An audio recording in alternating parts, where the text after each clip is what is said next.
One in every 4 women will experience domestic violence in her lifetime. It is an epidemic affecting individuals in every community, regardless of age, economic status, race, religion, nationality, or educational background.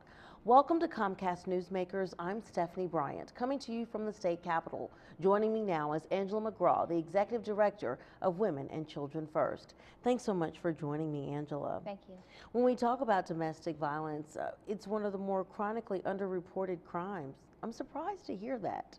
Yeah, so 1 out of 3 women will be in a domestic violence situation during their lifetime. And one of the things that we know is it takes them about 7 to 8 times to actually get out of these relationships. And it's a lot to do with love and difficulties in the economy and not knowing what to do, in order to be able to get out. Where do they go to get help? Sometimes they don't know what the resources are that are available to them.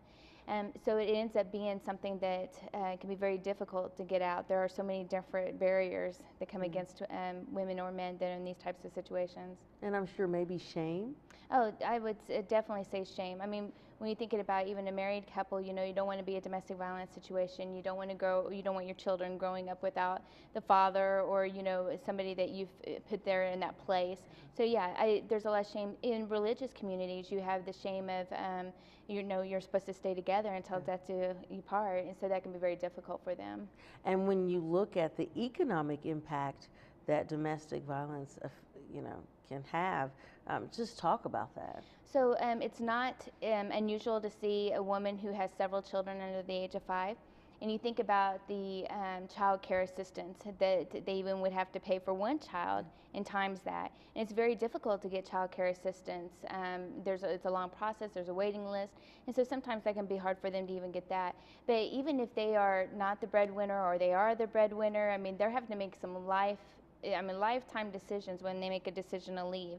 And usually that means, how am I going to pay for a home? Where am I going to go? How am I going to do this by myself? So there's a lot of difficult pieces to think about, especially with the economy the way it is right now. And one thing, though, is that you guys offer help paying host to the state's largest domestic violence abuse shelter. Right. So we take a maximum of 45, but we've been at max and above for several months now.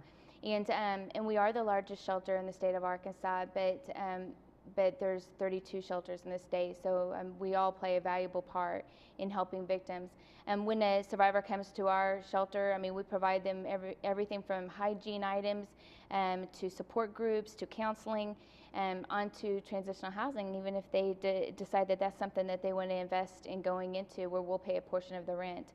Very important, and that's up to 2 years. So this is a life-changing decision that they make. If there's one thing that you could offer, women who may be going through this, women or men, what would you say to them? I would say that there's help, but that it's also important to educate yourself, to know what your resources are, that we do both of those. We do the outreach, but we also deal with those that come into our shelter. Get that. We're not judgmental. Just know that there's people out there that are in the same situation. You're not by yourself. And I think that that's important for us to be, reminded of when we're in difficult times, is that it might feel lonely, but you aren't alone, that there are people out here who can help you. All right.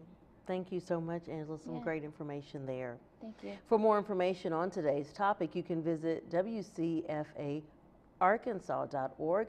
Today's Comcast Newsmakers guest was Angela McGraw, the Executive Director of Women and Children First.